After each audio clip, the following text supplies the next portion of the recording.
શું લેવાનું? બાજરાનો લોટ ધરાવવા જવા. ગમે મને તો ખબર હોય કે ગમે એ કંઈક ને કંઈક તો કામ હોય જ. એટલે હું ઘરે નીકળું ને પૂછું કાં છાશ દૂધ લેવાનું હોય, કાં દહીં લેવાનું હોય, કાં લોટ ધરાવવા જવાનું હોય. મારી મમ્મી જ ચીંધે કામ. અને તમને તો ખબર છે મમ્મીને નાઈ ના પડાય. હાલો ભાઈ, અત્યારે કંઈ કામ નથી.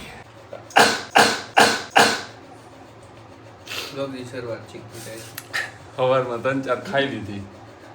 કેટલાની છીક ખાવું મિત્રો મને યાદ નથી. સવારમાં ઉઠી ચા પીધો, ચા પીને સીધા આપણે બહાર ગયા. બહાર ઘરે પાછો આવ્યો ને સરસ મજાનું જમવાનું બની ગયું હતું. જમવાનું જમી લઈએ.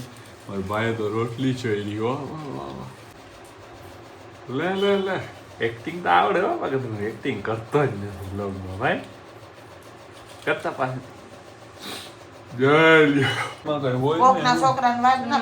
મમ્મી ₹1,00,000 મોબાઈલ લેવો એમાં શું યાર તમને રેડિયોમાં ચાલુ રાખો કેમેરો તો કહો. સારું. હા સારું. બધે છોકરાને કહો પૂછી લેજે. બે ફોન છે કોઈ પાસે? હા ઘણા પાસે હોય ને. ફોનમાં એક જ હોય. ના લઈ દો ના પાડ એમ સમજાય રાખ. તમે કહેતા હો જગદીશભાઈ ડેઈલી વ્લોગ નથી બનાવતા, તમારા વ્લોગ બહુ લેટ આવે છે. વ્લોગ ક્યાં બનાવવા દઈએ શરદીભાઈ? છીકું ચાલુ ચાલુ થાકી ગયો ભાઈ હવે તો આનાથી યાર.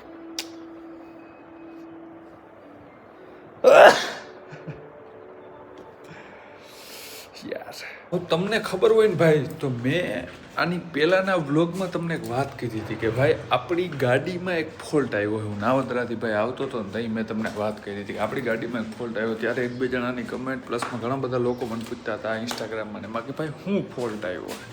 તો એ ફોલ્ટ હું તમને હમણાં જઈ અને દેખાડો. ત્યાં આવ્યો હતો. અત્યારે પાછું મેં ચેક નથી કર્યું. અત્યારે આપણે જઈ જોઈએ ભાઈ. તો આ પડી છે આપણી ગાડી, પાર્કિંગમાં રાખી દીધી. હો ભાઈ જો આપણી ગાડી છે હજી જે 10 બાય 5006 નંબર પાર્કિંગમાં એટલે રાખી. બપોરે અહીં બહુ વધારે તડકો આવે ને એટલે હવે આમાં ફોલ્ટ શું આવ્યો? ગાડી હાલવામાં કે એમાં કંઈ ફોલ્ટ નથી. પહેલાં તો હું જરા કોલ સ્ટાર્ટ કરી નાખું.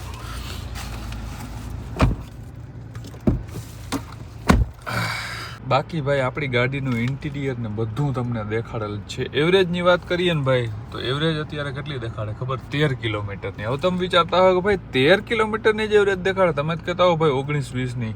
યસ ભાઈ આ હે ને એ સિટીમાં અકલ હે. અને સિટીમાં એમ કેમ હે ખબર?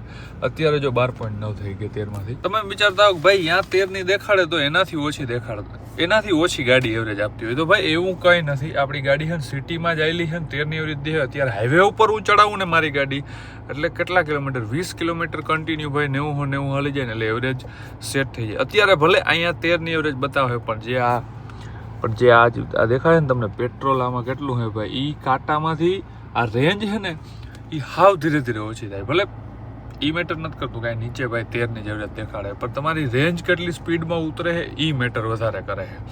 અહીંયા તો ભાઈ તમે સિટીમાં આવી ગયો ને પછી સીધા હાઈવે ઉપર ચડાવો તો થોડીક વારમાં ના દે. 50 કિલોમીટર તમારે કન્ટિન્યુ છે ને ભાઈ 100 ખોદો હાકો ને તો એવરેજ આવે, થોડીક વારમાં ના આવે.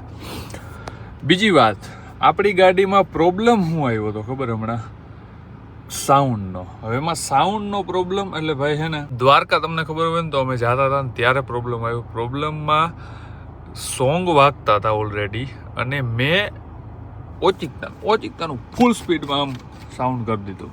તો એ સાઉન્ડ કર્યું ને ભાઈ એટલે આ સાઈડનું સ્પીકર નહીં પણ આ સાઈડનું જે આ સ્પીકર છે ને ભાઈ એ બંધ, એમાંથી કંઈક અવાજ આવવા માંડ્યો આમ. આ એક જ સાઈડનામાંથી, ઓલામાંથી નહીં. પછી મેં પાછું આમ બંધ કરી, જરાક વાર આમ ચાલુ ગાડી બંધ કરીને પાછું ચાલુ કર્યું, પછી ફૂલ સ્પીડમાં કર્યું ને સાઉન્ડ વયો ગયો. એટલે કે આ અવાજ વયો ગયો, આ અવાજ વયો ગયો. પછી આ સીટ બેલ્ટનો જે ટીંગ ટીંગ અવાજ આવતો હોય ને એ ના ગયો. બીજો સાઉન્ડમાં આપણે આ ગાડી હાલતી હોય ને ત્યાં જે ઓલું ઓવર સ્પીડમાં એસી ઉપર જાય એટલે એ સાઉન્ડ એ ના ગયો. ખાલી શું ગયો ખબર? આ સાઉન્ડ. પછી ભાઈ 1-2 દિવસ મેં મૈથુભાઈ મેં અહીંયા ચેક કર્યું. કિયામાં આપણે ફોન કર્યો તો કિયાવાળા ભાઈ આપણા ઓળખીતા છે, મિત્ર છે. એટલે ગાડીમાં એવા ફોલ્ટ આવતા હોય એવું નથી ભાઈ કે કિયાવાળા ભાઈ ગાડી ના લેવાય. ગાડી બેસ્ટ છે પણ આ ફોલ્ટ આવ્યો ને ભાઈ એના વાયરિંગમાં કંઈક પ્રોબ્લેમ આવી છે. અત્યારે આપણે ભાઈ આનું છે ને સાઉન્ડ ચેક કરી કંઈ પ્રોબ્લેમ છે કે નહીં.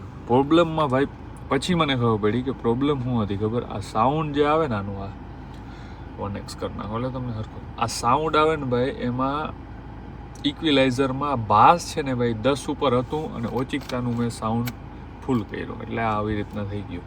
હવે અત્યારે આપણે એ ટ્રાય કરવાની છે, બાસને ફૂલ કરીને જોઈએ ભાઈ. જો સાઉન્ડ આમાં કંઈ પ્રોબ્લેમ આવી તો આપણે ભાઈ કિયામાં જશું અને કહેશું કે અમને ભાઈ આખી સાઉન્ડ સિસ્ટમ નવી નાખવી દો. આમાં હમું નમું કરી દઈએ એમને આખી નવી, બટ જોઈએ ભાઈ પહેલાં આપણે ટ્રાય કરી. ચાલો હવે આપણે ચેક કરી લઈએ ભાઈ. આપણો મોબાઈલ છે ને કનેક્ટ થઈ ગયો. હા, પહેલાં 1-2 વર્ષ છે ને થતો નહોતો, પાછો અત્યારે થઈ ગયો છે ને ભાઈ. નો કોપીરાઇટ સાઉન્ડ અત્યારે વગાડી હે, શું થાય ભાઈ જોઈએ. એટલા મ્યુઝિકમાં કંઈ નથી, આમાં બાઝ વાળું મારે અત્યારે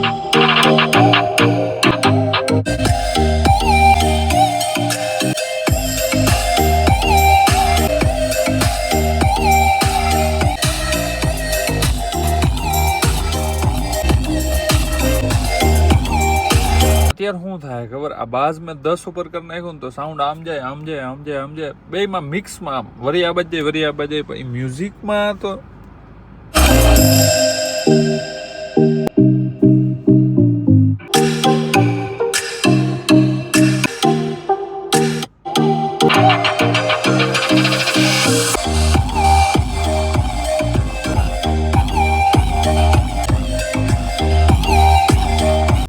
અત્યારે ભાઈ ફૂલ વાગે, એટલે કે આમ ધબાધબી અહીં મારા પગમાં સંભળાય છે ભાઈ. આના સાઉન્ડ તો એક નંબર છે, બટ ત્યારે ખબર નહીં હું ફોલ્ટ આવી હોય. બાકી તો શોરૂમે જાશું ભાઈ ત્યારે આપણે ખબર પડશે સાચું કે કદાચ વાયરિંગમાં કંઈ જરાક શોર્ટ સર્કિટ જેવું થઈ ગયું હોય તો એમાં ભાઈ ગાડીવાળાનો પણ એનો વાંક ના હોય, બટ એ થવાનું હોય એટલે થઈ જાય. બટ જોઈએ ભાઈ હજી.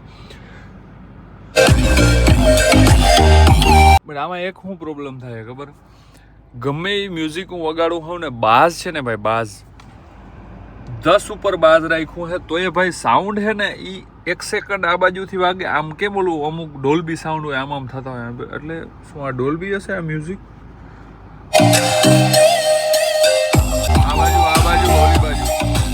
એટલે મને એમ લાગે છે કે આ પ્રોબ્લેમ મારી આ ગાડીમાં આવી છે. જો કે આ સાઉન્ડ તો બંધ થઈ જ ગયું હતું, એ તો પાક્કું જ છે ભાઈ કે પ્રોબ્લેમ આવી હતી. બટ તમે ભાઈ કમેન્ટ કરીને મને કહો બીજા કોઈ પાસે કિયાની ભાઈ સેલ્ટોસ કે 2026 કે એવી ગાડી હોય કે એને ભાઈ સાઉન્ડની કંઈ પ્રોબ્લેમ આવી છે. કેમ કે મેં આ ગાડી લીધી ને પહેલાં 1-2 વિડીયો જોયો હતો જેમાં શું પ્રોબ્લેમ હતું કે આ મોબાઈલ કનેક્ટ થવામાં ને એમાં વાગવામાં થોડીક એવી મને વિડીયો જોયો હતો, એટલે કદાચ એ ફોલ્ટ હોઈ શકે. બટ આમાં તો ભાઈ બાઝમાં જ પ્રોબ્લેમ છે. બાઝ હું હાવ ધીરે કરી નાખું ને 2 ઉપર તો કંઈ પણ જાતની પ્રોબ્લેમ નથી આવતી. હવે જોઈએ ભાઈ, જો હવે પ્રોબ્લેમ આવશે તો આપણે સીધા જામનગર કિયા શોરૂમે જઈશું અને વાત કરશું. બસ મારે આ વ્લોગમાં છે ને તમને આ જ પ્રોબ્લેમ દેખાડવી હતી કે આ ગાડી ભાઈ હવે ભાઈ ઘણા બધા લોકો બુકિંગ ને બધું એવું કર્યું હશે ને લેવાની ઈચ્છા હશે, એ બધા કેન્સલ કરી નાખશે. તો ભાઈ કેન્સલ કરવાની જરૂર નથી. આ એક ભાઈ નોર્મલ પ્રોબ્લેમ છે. બાકી ગાડી ડ્રાઇવિંગ કરવામાં ને હાંકવામાં ભાઈ એક નંબર ભાઈ. એના જ આટલા રૂપિયામાં ભાઈ આવી ફીલ દેવી કિયા સિવાય બીજે એકેયનું કામ નથી ભાઈ. બટ મને છે ને આ પ્રોબ્લેમ મેં કીધું તમારી યારે શેર કરું. જો કોઈ બીજા કોઈ કિયા સેલ્ટોસવાળા અરે ભાઈ આવી પ્રોબ્લેમ થઈ હોય તો મને કમેન્ટમાં જરૂર જણાવજો. બાકી ભાઈ ગાડી ઓલમોસ્ટ એક નંબર છે. મેં આનું ફૂલ રિવ્યૂ પણ આપી દીધા છે, તમે મારી ગાડી જોઈ જશે ડ્રાઈવ અને ટ્રાન્ઝેક્શન મોડને. બટ આનો આપણે ક્યારેય યુઝ કરતા નથી. ઓટોમેટિક ગેર હે ભાઈ બેસ્ટ, એટલે બેસ્ટ ઓપ્શન ભાઈ મારા ભાઈએ સજેસ્ટ કર્યું હતું ઓટોમેટિક લેવું. 1.5-2 લાખ રૂપિયા વધારે આપવા પડે, બટ ભાઈ સિટીમાં ડ્રાઇવિંગ કરવું હોય ને એક નંબર ભાઈ. તો કોઈ ગાડી ભાઈ 17-18 લાખ કે 20 લાખનું બજેટ હોય ને ભાઈ તો આનું તો ભાઈ કિયા સેલ્ટોસનું 80K ઓપ્શનલ કંઈક 18.5 લાખમાં થાય. એમાં સનરૂફ ને બધું આવી જાય. આમાં સનરૂફ નથી.